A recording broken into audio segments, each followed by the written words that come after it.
Ciotti, bonjour. Bonjour. Bienvenue au Talk. Les sondages se suivent et se ressemblent.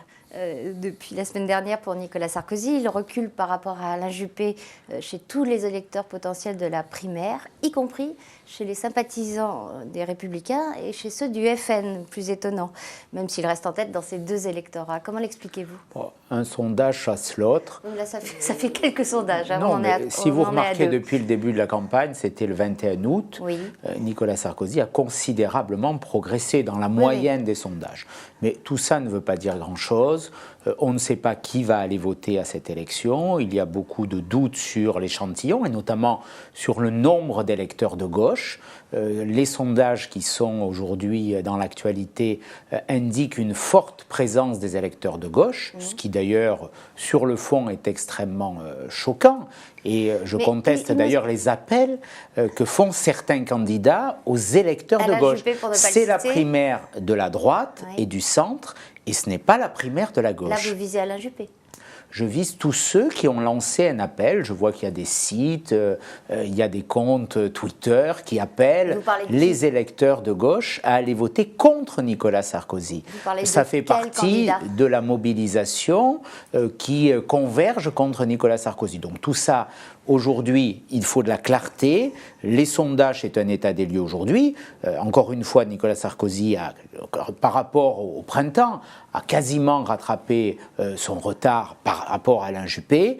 Et désormais, c'est une campagne qui s'ouvre. Il va y avoir les débats.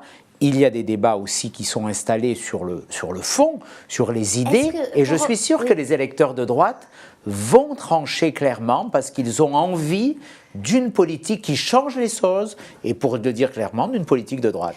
Pour revenir sur cette histoire d'électeurs de gauche, moi, je me rappelle très précisément avoir entendu Nicolas Sarkozy dire qu'il voulait aussi s'adresser aux déçus de François Hollande. Alors ça veut dire quoi? Que quand on est candidat à la primaire, il faut arrêter de s'adresser aux déçus de François Hollande? Quand on est candidat à l'élection présidentielle, on s'adresse à tous les Français. Mais il y a une différence à lancer un appel spécifique aux électeurs de gauche pour venir battre Nicolas Sarkozy, comme j'entends certains médias le faire, comme on voit des démarches de communication monter aujourd'hui. Ce n'est pas sain dans cette démocratie qu'il y ait un détournement de l'esprit de la primaire. Est-ce qu'il y a une cabale entre les médias et notamment le service public et les juges pour faire tomber Nicolas Sarkozy? On ne peut pas dire que le service public financé par le contribuable fait preuve d'un très grand équilibre et d'une grande objectivité. Il suffit de regarder la programmation de la semaine dernière pour accréditer l'idée qu'il y a en effet une volonté de s'attaquer à Nicolas Sarkozy. Très clairement, c'est un fait, c'est constaté, on le voit bien dans la programmation des sujets. Vous allez saisir le CSA ? Le CSA devrait faire son travail, mais je dirais que j'appelle à la responsabilité de ceux qui sont en charge du service public. Le service public, il doit être neutre, il ne doit pas être engagé. Alors, l'antisarkozisme est assez virulent aussi sur les réseaux sociaux, mais Alain Juppé n'a pas l'air de les apprécier tellement, puisqu'il a dit dans le JDD que les réseaux sociaux étaient la poubelle de l'univers. Est-ce que vous reprendriez cette expression à votre compte? On voit bien qu'il y a sur ces réseaux sociaux, en effet, des dérapages, des dérives qui sont extrêmement choquantes, et pour le coup, c'est vrai que... Donc vous donnez raison au moins sur un point à la Juppé. Sur les dérapages et les outrances, oui, bien sûr, qu'on peut constater qu'ils sont regrettables et qui n'amènent rien d'utile au débat public et qui le rabaissent. Et que répondez-vous au maire de Bordeaux quand il critique le choc fiscal promis par Nicolas Sarkozy en disant qu'à force de choc, le bateau France risque de se lézarder? C'est une différence de fond essentielle et pour le coup, c'est un vrai débat, je dirais un beau débat. Nicolas Sarkozy, ce matin, dans les colonnes du Figaro, a posé son programme économique et notamment son programme fiscal. C'est vrai qu'il est très différent de celui d'Alain Juppé. D'ailleurs, Alain Juppé le constate et le confirme. Nous voulons, autour de Nicolas Sarkozy, qu'il y ait cette diminution massive des impôts et des charges, 40 milliards d'euros votés dès l'été 2007, financés par une réduction des dépenses publiques de 100 milliards, votés également à l'été 2017. Mais comment peut-on prétendre porter l'alternance du pays, c'est-à-dire tourner la page des socialistes qui ont alourdi le fardeau fiscal de 50 milliards d'euros sans baisser d'emblée la fiscalité. Ces deux thèses. Nicolas Sarkozy dit on baisse la fiscalité, la baisse massive de la fiscalité favorisera la croissance et donc l'emploi. Baisse de charges, 34 milliards pour les entreprises, baisse de l'impôt sur le revenu pour les ménages, 7 milliards tout de suite, exonération de 400 000 euros pour les droits de succession, baisse du prélèvement sur la fiscalité du patrimoine. Donc il y a la nécessité aujourd'hui de redonner du carburant dans l'économie. Alain Juppé dit en gros on fait comme on a fait jusqu'à aujourd'hui, on diminue, on va accentuer la diminution des dépenses publiques et après on baissera la fiscalité. Mais si on continue aujourd'hui avec d'abord une politique restrictive, on va tuer l'économie française et elle ne repartira pas. Alain Juppé, si on continue comme avant ? C'est en tout cas, on ne change pas radicalement. Nicolas Sarkozy est le candidat aujourd'hui du changement profond. Et alors sur le régalien dont vous êtes change de cadre. Sur le régalien dont vous êtes un spécialiste, sur quel point concret Alain Juppé fait-il preuve de mollesse, pour reprendre le terme de Nicolas Sarkozy ? Je ne sais pas s'il fait preuve de mollesse, mais en tout cas... C'est ce que dit votre candidat. En tout cas, il y a un sujet majeur, c'est celui de l'immigration. Nicolas Sarkozy propose immédiatement de suspendre le regroupement familial, tant qu'on ne passera pas un Schengen 2, c'est-à-dire un contrôle efficace enfin des frontières externes. Alain Juppé a dit que cette suspension serait inhumaine. Donc là, il y a un clivage de fond. Nous disons qu'il y a trop d'immigration aujourd'hui. Trop d'immigration donne l'incapacité à assimiler ceux qui viennent depuis l'étranger vers la France. Et quand il n'y a pas assimilation, il y a dérive vers le communautarisme et on voit où le communautarisme peut nous conduire. Donc je prends cet exemple. Il y en a un autre sur la rétention de sûreté pour les terroristes sortis de prison, sur la rétention administrative.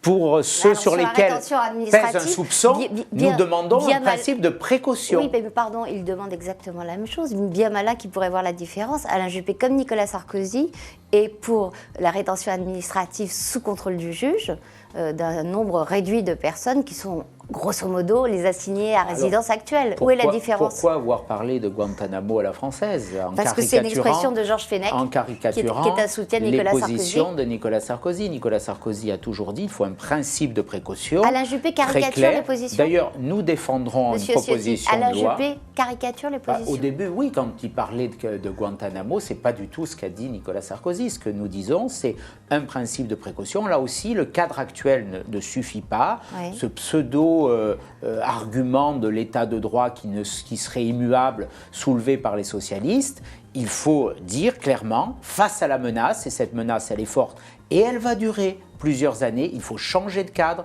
il faut être moins naïf, il faut utiliser des outils pour éradiquer plus fortement ceux qui représentent un danger pour notre société. À propos de communautarisme, on va faire un détour par la gauche, ou par le ni droite ni gauche, je ne sais pas. Emmanuel Macron, dans un entretien croisé avec Jean-François Kahn dans Marianne cette semaine, explique qu'il n'est pas du tout choqué qu'un catholique dise en privé que les lois de Dieu sont supérieures aux lois de la République. Et vous ? Cette interview m'a choqué. Quand il parle de laïcité revancharde, il attaque un des principes fondamentaux de la République. On voit bien là aussi, il y a une arrière-pensée. L'arrière-pensée, c'est le communautarisme. C'est chercher un vote communautaire. C'est dangereux, c'est une dérive que je condamne, qui ne porte rien de bon pour notre pays et qui risque d'apporter des menaces assez lourdes. On revient à la primaire de la droite. Bruno Le Maire a dit qu'il n'appellerait à soutenir personne, d'abord parce qu'il serait au deuxième tour, mais que même s'il était éliminé, il laisserait ses soutiens libres de choisir que c'est une mauvaise nouvelle. C'est un argument de campagne aujourd'hui. Laissons la campagne se dérouler. Il faut mieux qu'elle se fasse sur les projets. On n'est pas... le temps n'est pas venu à celui des rapprochements. Bruno Le Maire est plus proche d'Alain Juppé ou plus proche de Nicolas Sarkozy ? Que Bruno Le Maire dise ça aujourd'hui, c'est tout à fait logique par rapport au cours de sa campagne. De qui est-il plus proche ? Je ne sais pas. J'espère. Vous n'avez pas regardé ? Vous n'avez pas lu les 1012 pages de son programme ? J'espère de Nicolas Sarkozy. Je l'ai entendu sur des positions sur le régalien qui me paraissaient plus conformes à ce que nous défendons depuis longtemps. D'accord. Et pensez-vous que Nathalie Kosciusko-Morizet, elle, est en accord avec Alain Juppé ? Je ne sais pas, mais encore une fois, je crois que ce temps est prématuré. Le temps du second tour n'est pas venu. Il faut aujourd'hui, sur les idées et sur la différence entre les projets, et il y a des différences, on en a évoqué certaines, que chacun déroule sa campagne sans se soucier de ce que dit ou ce que fait l'autre. Nicolas Sarkozy est devenu le curseur de tous les candidats. Tous se positionnent par rapport à lui. Détriment. Plutôt, tous portent des attaques contre lui. Je crois que ce n'est pas très sain. Aujourd'hui, que chacun se concentre sur son projet. Nicolas Sarkozy défend le sien, il est clair. Tout est dans son livre, Tout pour la France. Il a été le premier à mettre toutes ses idées, à les coucher sur le papier. Elles sont chiffrées, elles sont courageuses, elles sont audacieuses. En même temps, elles reposent sur l'expérience.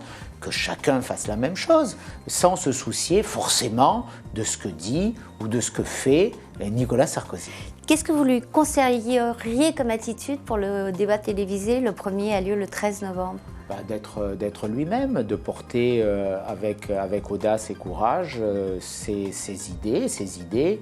On voit bien qu'elles sont différentes. Ce sont des idées de la droite et du centre, revendiquées. Il n'a pas honte de le dire. C'est un programme fort, ce n'est pas un programme à l'eau tiède. C'est un programme qui est à la mesure des difficultés que rencontre le pays. La France est menacée par le déclassement économique, identitaire.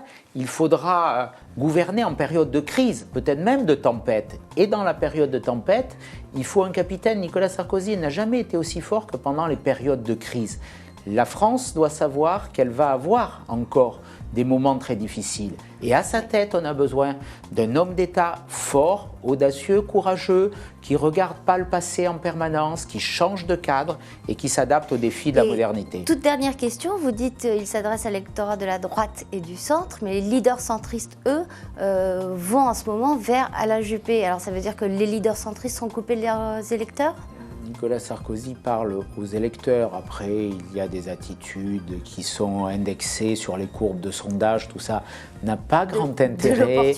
Tout ça n'a pas grand intérêt. Ce qu'il faut, c'est que les Français aient conscience qu'en élisant Nicolas Sarkozy, ils auront une politique de changement profond et ils auront quelqu'un qui dirigera l'État avec courage face aux difficultés. Éric Ciotti, merci. Merci. Et bonne journée.